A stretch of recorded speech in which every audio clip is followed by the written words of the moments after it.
Coming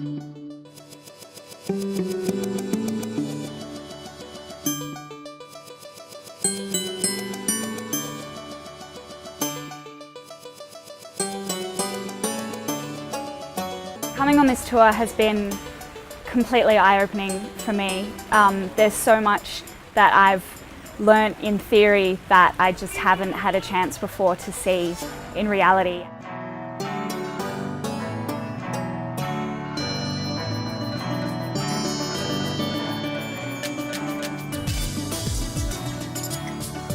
Seeing kids and communities and working with people that are empowering women and communities in Nepal has been absolutely life-changing.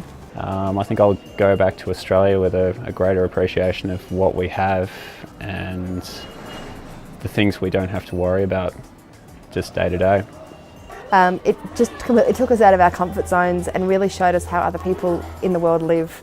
It showed us what community is all about and looking after each other, not just constantly striving for the dollar. I was drawn to come on this tour to learn more about the culture in Nepal and also to be inspired and understand people's resilience and empathy and appreciation that they have for life. That's certainly been fulfilled. The tour has been more than I could have ever asked for. It's a great way to have insight into what's going on in a country rather than just being a tourist going by in a bus. In actual fact, there's been nothing that's been a highlight. The whole thing's been a highlight for me, and I'd recommend it for anyone who wants to experience another culture on a very grassroots level.